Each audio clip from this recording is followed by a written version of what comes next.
ፍቅሬና ተስፋዬ ልብ አንጠልጣይ ታሪክ ተራኪ ሶፊያ ዩሱፍ። ይህንና መሰል የፍቅር ታሪኮችን ለማግኘት ቻናላችንን ሰብስክራይብ ያድርጉ። መልካም ቆይታ።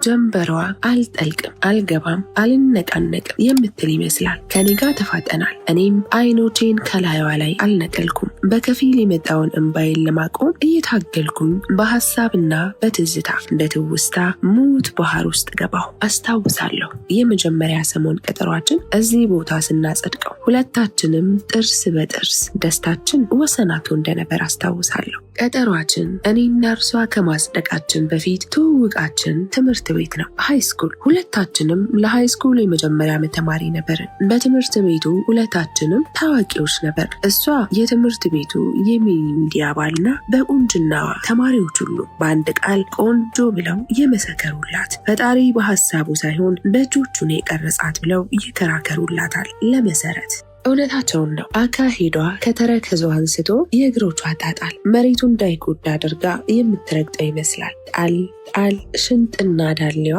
የእግሮቿን አጣጣል ተከትለው ወደ ግራ ወደ ቀኝ ሲሉ እስትንፋስን ጸጥ አድርገው ዓይንንና ልብን ያወዛውዛሉ። ብቻ ደስ የሚል ነገር አላት። ፈገግታዋ የፏፏቴ ብናኝ በጠራራ ፀሐይ ፊት ሲቦን እንደሚያስደስት ሁሉ ያስደስታል። ልዩ ስሜት ይፈጥራል። አነጋገሯ መንፈስን ያድሳል። እኔ ደግሞ ከትምህርት ቤቱ አሉ ከሚባሉ ጎበዝ ተማሪዎች የመጀመሪያና ግንባር ቀደም ከሚባሉት ውስጥ አንዱ ነኝ። ስሜ ከትምህርት ቤት አልፎ ወረዳና ዞን እንዲሁም ክልል ደርሶ ነበር። ታዲያ አንድ ቀን በትምህርታቸው የደከሙ ተማሪዎችን ለማበረታታት በሚል ይሰራሉ። ጎበዝ ከሚባሉ ተማሪዎች ተሞክሮ ወስደው ለሁሉም ተማሪዎች የሚሆን የስነ ጽሑፍ ሊሰሩ አሰቡ። የሚኒ ሚዲያ አባላቶች በዚህ አጋጣሚ መሰረት ከኔ ጋር ተዋወቀች። በተከታታይ ተገናኝተን ማውራት ጀመርን። የመጀመሪያ ሰሞን ያጠናን ዘዴ፣ ጊዜ፣ ቦታ እየጠየቀችኝ እየመለስኩላት ቆየን። የእውነት ለማውራት ንግግሯ እንደ ፈጣሪ ቃል ቢደጋገም የሚሰለች ቅንጣት ነገር የለውም። እየቆየን ስንመጣ ርዕስ መቀየር ጀመርን። ከትምህርት ክፍለ ጊዜ ውጭ መገናኘትና ግንኙነታችንን ማጠንከር ጀመርን። መጀመሪያ ስለ እርሷ ስገምት ሚኒ ሚዲያው እንደ መደበሪያ አድርጋ የምትቆጥረው ነበር የመሰለኝ። ተሳስቼ ነበር። በተቃራኒው የህይወቷ አንድ ክፍል አድርጋ ነበር የምታየው። ለካስ ሰውን በሩቁ መገመት ያለምንም ጥፋት አንገትን በገመድ ጨምድዶ እንደመግደል ነው። መሲ የተለየች ናት። ተውኔቷ እረፍት ይነሳል። እርሷ ስትተውን እኛ ተውኔቱ ውስጥ ያለን ይመስለናል። ትጽፋለች። ግጥሞቿ ስሜትን ቀስቅሰው አንጀት ያርሳሉ። የምትጽፋቸው ጽሑፎች ልብን ይዘው ይነዳሉ። ታዲያ አንድ ቀን ከትምህርት ቤት ወተን ወደ ቤት ስንሸኛኝ በግራ ትከሻዬ ቦርሳዬን አንጠልጥዬ ቀኝ እጄን በቀኝ ትከሻዋ ላይ አሳርፌ ሰውነቷን ከሰውነት ያስጠግቼ ደስ የሚል ስሜት እየተሰማኝ መጓዝ ጀመርን። ግጥሞቿን ትልልኛለች። ከተግባባን በኋላ ለእኔ የምታነብልኝን ሁሉ የፍቅር ሆኑ። ግን ደስ ይላል። ማፍቀር እንደዚህ ደስ ይላል። ስሟ መሰረት ይሆንም እኔ ፍቅር ነው ምላት። እርሷም የእኔ ስም ዮሴፍ ይሆንም ተስፋዬ ነው የምትለኝ። ለምንድን ነው ተስፋዬ ያልሽኝ? ለማሳጠር የተለመደው ጆሲ ነው እኮ ስላት፣ ሁሉም ነገር በተለመደ መንገድ አትከተል፣ ምክንያት አለኝ፣ ግን አሁን አልነግርህም አለችኝ። ቀጥላም የምንገናኝበት ቦታና ጊዜ ብናመቻች ደስ ይለኛል። ከትምህርት ቀን ውጪ ቋሚ ቀን። እኔ ተአምር የምታወራ እየመሰለኝ መስማት ብቻ ነበር የምችለው። ደስ ትላለች። ሁሉም ነገር አድሏታል። ከኔ መልስ ሳትጠብቅ አሁንም ቀጠለችና በቃ እሁድ ቀን 11 ሰዓት እናድርገው ብላ ስትጠይቀኝ ያለማንገራገር ተስማማ።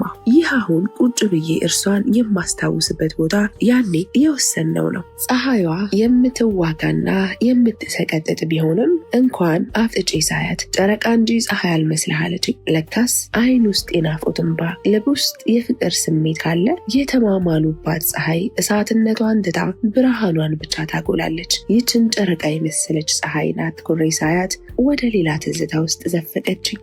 ስለ ቤተሰቦቿ የነገረችኝ ዕለት አባቷ የአማርኛ መምህር ናቸው። አባቴ የሰው ልጅ በህይወት ሲኖር መኖር ያለበት ልቡና ልቡ ያዘዘውን ፍላጎቱ ይመራው አቅሙ አገናዝቦ ሌላውን ሳይጎዳ መኖር ሲችል ብቻ ነው መኖር ያለበት ይላል ነበር ያለችኝ። ወደፊት ምን እንደምትፈልግ ስጠይቃትና አባቷ በምታደርገው እንቅስቃሴ እንደ ሀሳብ ያቀርብላታል እንጂ ሀሳቧን እንደማይቃወመው ነው የነገረችኝ። ለወደፊቱ ታላቅ የኪነ ጥበብ ባለሙያ መሆን እፈልጋለሁ ነበር ያለችኝ። መሆን እንደምንችል አባቴ ነግሮኛል፣ ከኔ ጋር ነው ብላ ትንሽ ተክዛ፣ ግን የሚያስፈራኝ አንድ ነገር አለ ብላ አይኖቼን ታያቸው ጀመረ። ያ ውቡ ፊቷ እየጨፈገገ በፍቅር እይታ እያየት ምን አልኳት።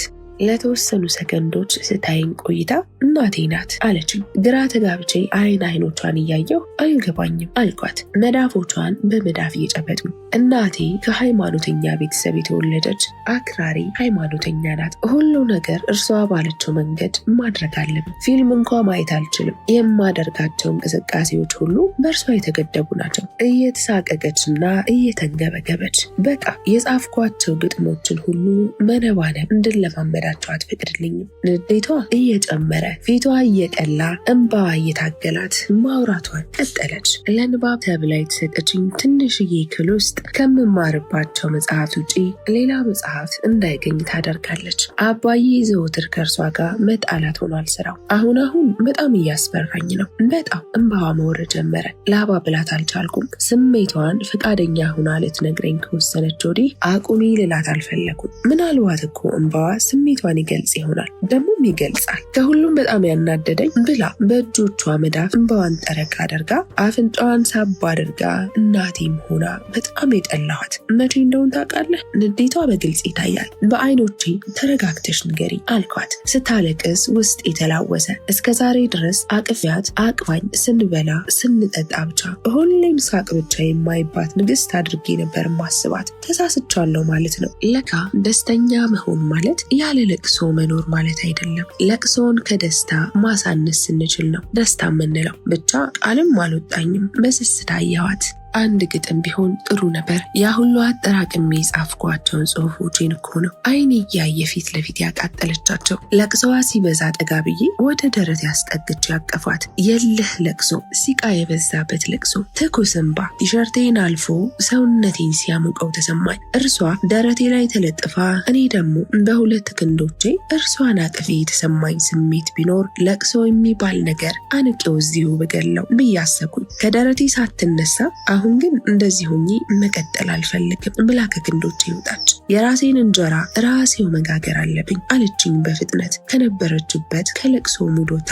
ሁሉም ነገር ይገባኛል። አሁን እኔ ከጎንሽ ነኝ። ምንም ይሁን ምን አብረን ነው የምንወጣው። ግን ምን ልታደርግ ያሰብሽ? እንጀራሽን ለማብሰል ብዬ አይኔን እርሷ ጋር አንከራተትኩኝ። መልሷ አንድ ቃል ብቻ ሆነ። ከተቀመጠችበት ተነስታ እርሱን እኔ ነኝ የምወስነው ብላ ጉንጬን ስማኝ ሄደች። ግራ ተጋባሁ። ፍቅሬ ሁለንተናዋ ተቀየረ። ስማኝ ከሄደች ቀን ጀምሮ ሁኔታዋ ልክ አልሆነም። ትምህርት ቤት መቅረት አበዛች። የተቀጣጠርንበት ቦታና ሰዓቱን ዘንግታው ደውዬ ነው ማስታውሳት። ያኔ ተንሰፍስፈን ቀኑ እስኪደርስ በጉጉት ልባችን ይወልቅ እንዳልነበር ቀኑ ደርሶ የቀጠሮ ሰዓታችን አልንቀሳቀስም ሲለን ቶሎ እንዲደርስ እንዳልተማጸን ነው እንዳልረገም ነው ሁሉ ዛሬ ተረሳት መሰል።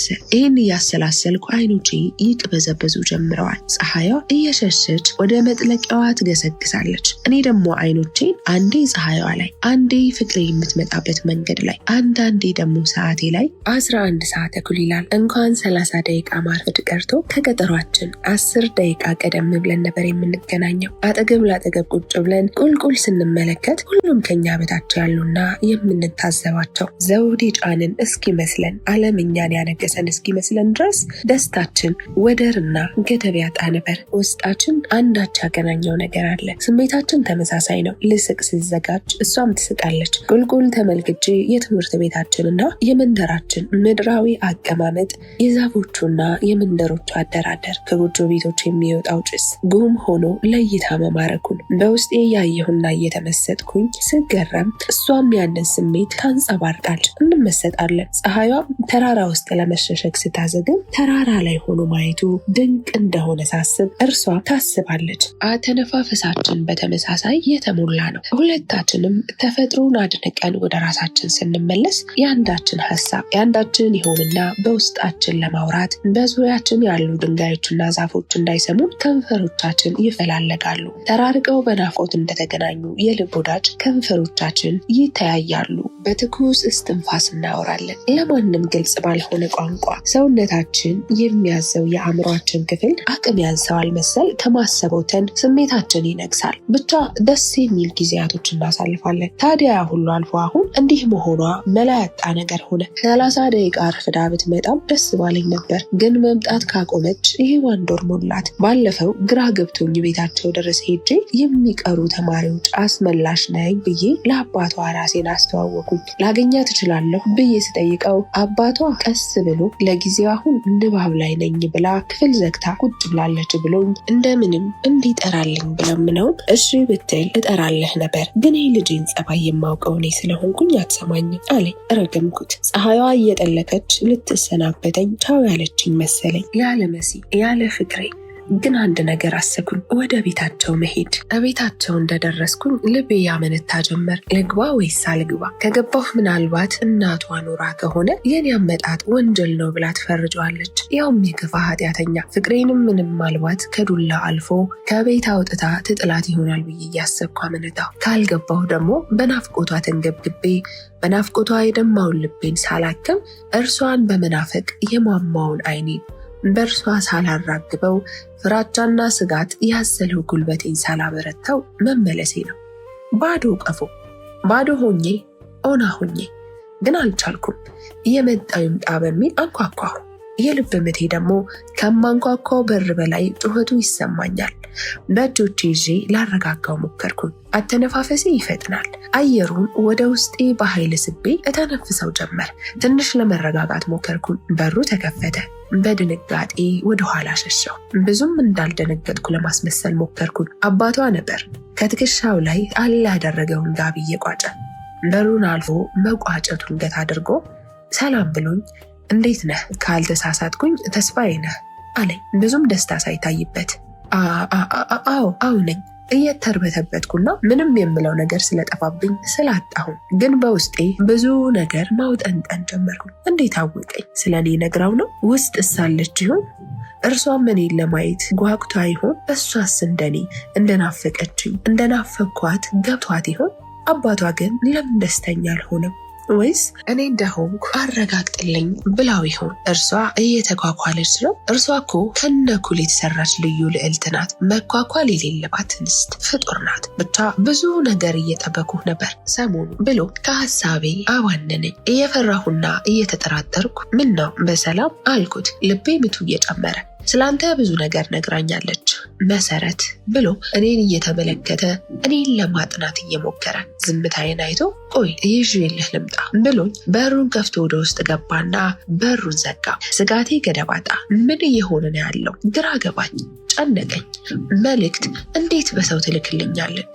ያውም በአባቷ አቤቷ ድረስ ሄጄ ቆይ የበደልኳት ነገር አለ እንዴ? ጥርጣሬ ገዘፈ።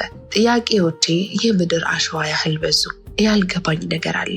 መልእክት ያስቀመጠችው እቤት የለችም ማለት ነው? ሊሆን አይችልም በፍጹም። በዚህ ቅጽበት ግን ለፈጣሪ አንድ ጸሎት ጸለይኩኝ። ፈጣሪ ሆይ ልቤ አብዝቶ መላምት እንዳይገምት አድርግልኝ አልኩት። ግን አልሆነም። ገመትኩኝ። አሁንም ምናልባት አባቷ ይሄን ያህል ካወቀኝ ከፍቅሬ ጋር ተማክረው ሊያስደንቁኝ፣ ሰርፕራይዝ ሊያደርጉኝ ነው። ይህ ግምት ማጽናኛ ይሆናል። በሩ ሊከፈት ወደ ውስጥ ሲሳብ ታየኝ። በሩ ወደ ውስጥ ሲሳብ የኔ ልብ ከዓይኖቼ ፈጥኖ ፍቅሬን ሊፈልግ ገባ።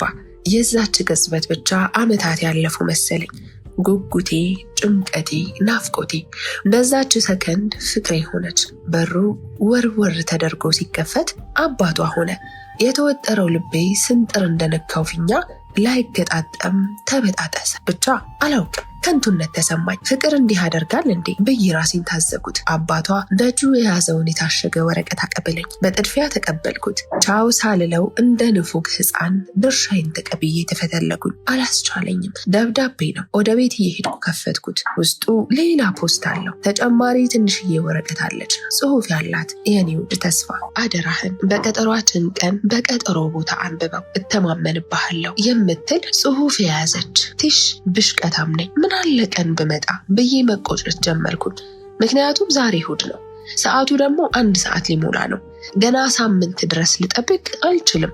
ግን ሰው እምነቱን እንዴት ይንዳል? እላዩ ላይ ተማምኖ የገነቡትን የእምነት መሰረት እንዴት ያፈርሰዋል? ጨነቀኝ። ምድርና ዓለም ሁሉ ጠበበኝ። የምጨብጠው ጠፋኝ። ወዴት መሄድ እንዳለብኝ ግራ ገብቶኝ እግሬ መራመድ ጀመረ። አቀናሁኝ። ከደቂቃዎች በኋላ ራሴን እኔና ፍቅሬ በረፍት ሰዓት ወጥተን ሸንኮራ የምንመጥበት ቦታ ላይ ተገኘሁኝ። ከትምህርት ቤታችን ደጃፍ። ብቻ ምኑንም ሳላውቀው ሆዴ ተላወሰ። ከአጠገቤ ያለች እስኪመስለኝ ድረስ እማጸናት ገባሁ። እባክሽ ውዴ፣ እኔን ማን ኖሮኝ ነው በደብዳቤ የምታወሪኝ? እሺ ቆይ አይኔን ለማየት ያስጠላሽ ምን በድዬሽ ነው? ንገሪኝ እንጂ። እሺ እሱ ሲሆን እና አሁን የት ነው የምትኖሪ?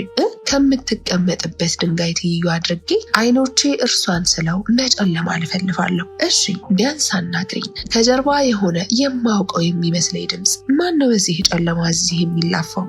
አትነሱም አለ ባትሪውን ከትምህርት ቤቱ ወደ እኔ እያበራ። ደግነቱ አጥሩ የባትሪውን ብርሃን በከፊሉ ሸፍኖልኛል። እብደት ልጀምር ነው መሰለኝ። ተነስቼ ወደ ቤት አመራሁ። ቤት ከተባለ ምንም ሳልል በእንቅልፍ ቢያልፍልኝ ብዬ ፊት ለፊት ተጋደምኩኝ። በጀርባዬ ተገለበጥኩ። በትራስ ፊቴ ሸፈንኩኝ። እንቅልፍ ወይ ፍንክች አለ። በዚህ ሁኔታ ሳምንቱ የክፍለ ዘመናት ያህል ረጅም ሆነው በህሊና የታዩኝ። ከትምህርቴ ውጭ ሆንኩኝ። ሰውነቴ አስጠላኝ። ደብዳቤው ውስጡ ምን አይነት መርዶ፣ ምን አይነት ደስታ ይዟል? የዘወትር ጥያቄ ሆነ። ምናልባት የፍቅሬን አድራሻ ይዞ ይሆን? ከሀገር ወጣ ይሆን? ወይስ ድረዋት ይሆን? ብቻ ያለ ጤንነት ቀናቶች ነጉደው የቀጠሯችን ቀን ደረሰ። ወደዛው እያቀናሁ ነው። እጄ ደብዳቤውን ይዞ ጉልበቴ ሸብረክ እያለ ልቤ ታምቡር እየመታ ወደ ከፍታው ቦታ እኔንና ፍቅሬን ዘውድ ወደ ጫነልን ቦታ አቀናሁ። ፈርቻለሁ። እጄ እየተንቀጠቀጠ ነው። ቀናቶቹ ለምን ትዘገያላችሁ ብዬ እንዳልተቀየምኳቸው አሁን አመነታው። ፊቴን ለደማቋ ፀሐይ ትንሽ አስመትቼ ደብዳቤውን ቀደድኩት። በሚያምር የእጅ ጽሑፍ የተጻፈ የፍቅሬ ጽሑፍ። አይኖቼ በሚያማምሩ የእጅ ጽሑፎች ላይ አረፉ። ተስፍሽ ትዝ ይልሃል? ስም የተወጣጣን ዕለት ተስፋዬ ስልህ ለምን አልሽኝ ያልከኝ ዕለት በአካል የምታወራኝ ያህል ተሰማኝና በአንገቴ አዎንታ መለስኩላት። እና ለምን እንዳልኩ ልንገርህ። ስለ እናቴ ነግሬሃለሁ።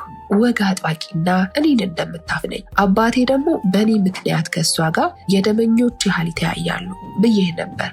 ግራ የገባው አስተሳሰብ አስብ ጀመር። ምን ልትለኝ አስባ ነው? ፈጣሪ ልቤ ፈራ።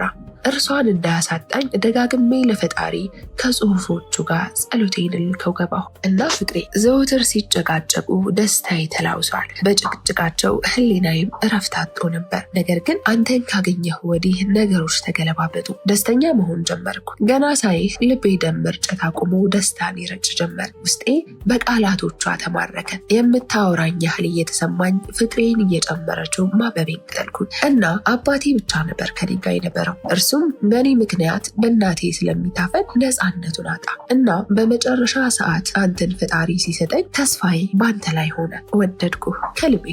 መልካም ሰው ነህ። ዘላለም ባልለይህ ደስተኛ ነበርኩ። የፊቴ ገጽታ፣ የፀጉሬ ስሮች ሲንቀሳቀሱ ይሰማኛል።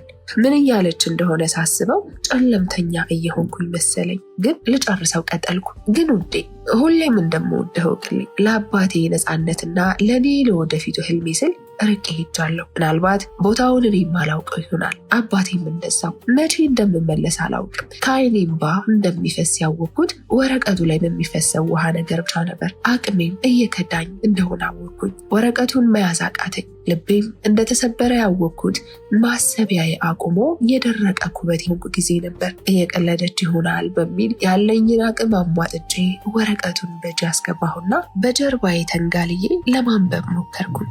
እስከዛው ጠብቀኝ ብዬ ቃል አልገባልህም። እኔ አሁን ብዙ ርቄያለሁ። አደራህን ውዴ፣ በልብህም አስበኝ። እወድሃለሁ። ምናልባት በክቧ ዓለም ዞረን እንገናኝ ይሆናል። አንተ ጥሩ ሰው ነህ። ከኔ እጥፍ የተሻለች እንደምታገኝ እፈርምልሃለሁ። ደህና ሁን። ሰው ከንቱ የሚሆነው መቼ ነው? ሰው እንዳልነበር የሚሆነውስ መቼ ነው?